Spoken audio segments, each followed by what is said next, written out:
जी, सरायकेला की एक अदालत ने फैसला किया कि वीडियो कार्यालय का सामान बेच के मजदूरों का पेमेंट हो मनरेगा का मुद्दा आज भी उठा सदन में।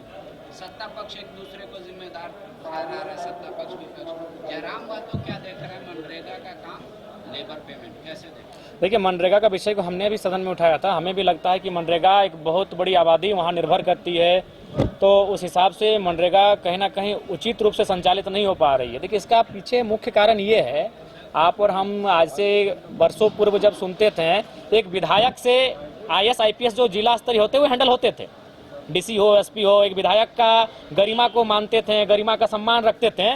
लेकिन आज ये कड़वी सच्चाई है, तमाम जो हैं, हमें लगता है प्रखंड स्तर के जो पदाधिकारी हैं वो CMO से संचालन होते हैं, जिस कारण वो तवज्जो नहीं देते हैं, जिस कारण आज ये करप्शन फल फूल रहा है। अगर फिर यथा व्यवस्था थी, आप माननीय चुन के आते हैं, माननीय का गरिमा है, अगर आप उस गरिमा को CMO से हैंडल करेंगे, उन पदाधिकारियों को अगर CMO से गाइडलाइन देंगे, तो हमें लगता है किसी प्रकार के करप्शन का उपज होगा। अतः जो क्षेत्र के जनप्रतिनिधि हैं, कम से कम उनकी भागीदारी होनी चाहिए। तो सभी विधायक देखिए अपनी शिकायतें सुना रहे हैं, राय सिन्हा सुना रहे हैं, श्वेता सिंह सुना रहे हैं, उमाकांत रजक सुना रहे हैं। सभी जो ब्यूरोक्रेट्स हैं उनके प्रति अपनी जो माने जवाबदेही है उसको कहीं ना कहीं बहुत किनारे कर दिया गया है। तो हमें लगता है मनरेगा हो चाहे अन्य विषय हो, जहाँ सरकारी दफ्तरों में इस प्रकार होता है, तो उसमें कहीं ना कहीं निरंकुश होते जा रहे हैं, जिसका ये परिणाम है। कल्पना सोरेन ने सदन में मनरेगा मजदूरों का मामला उठाया, 11 करोड़ रुपए एक बकाये की बात कही थी। CP सिंह कह रहे हैं कि यूटिलाइजेशन सर्टिफिकेट ही नहीं मिला, इसलिए तो भुगतान नहीं हुआ। देखिए, इस पर वाद विवाद चर्चा परिचर्चा का विषय, सरकार को इन विषयों को गंभीरतापूर्वक लेना चाहिए। मेरा भी मानना है उनको गंभीरतापूर्वक लेना चाहिए, उस दिशा में सरकार को कार्य करना चाहिए।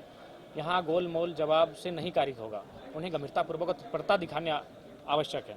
जयराम जी, अमित महतो ने खतियान आधारित स्थानीय नीति का मामला सदन में उठाया। अमित महतो जयराम महतो इसको कैसे? निसंदेह मेरा समर्थन है। निसंदेह इस राज्य को एक सटीक स्थानीय नीति मिलनी चाहिए, जिससे परिभाषित हो सके इस राज्य के मूलवासी कौन है, ये परिभाषित होने की आवश्यकता है। अगर 25 वर्षों में भी परिभाषित नहीं हो पाएगी तो कहीं ना कहीं उसका फलाफल इस राज्य के निवासियों को नहीं मिल पाएगा। 1932 को लेकर बहुत मतभेद है।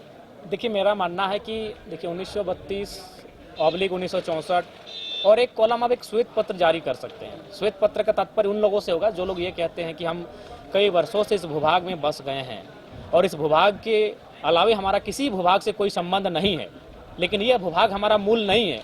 तो उनकी परिस्थितियों के लिए, चूँकि वहाँ चाहेंगे कि अगर कानूनी दृष्टिकोण से देखेंगे या तो फिर आप आसाम का उदाहरण लेंगे, तो इस प्रकार की प्रक्रियाएँ बहुत देर से होती हैं। लेकिन अगर मानवता की बात करेंगे तो अगर कोई ऐसा दावा कर रहे हैं तो वहाँ एक श्वेत पत्र जैसा फॉर्मेट बने और उसके आधार पर वो उस श्वेत पत्र के माध्यम से कहें कि हमारा इस राज्य के भूभाग के अलावा बाकी जो भूभाग है उनसे नाता टूट चुका है, तो उस पर एक ऑप्शन आप रख सकते हैं। बाकी 1932 और जो खतियान आधारित स्थानीय नीति है उसको पुरजोर तरीके से लागू करने की आवश्यकता है।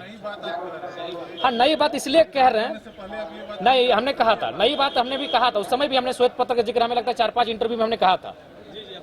इसका जिक्र हम 4-5 इंटरव्यू में श्वेत पत्र का हमने कहा था कि अगर कुछ लोग ऐसे हैं जो इस अब टूट चुके हैं, उनका नाता टूट चुका है, कई वर्षों से नहीं कई दशकों से यहाँ अगर रहते हैं, तो उसके लिए एक श्वेत पत्र का प्रावधान सामने आए।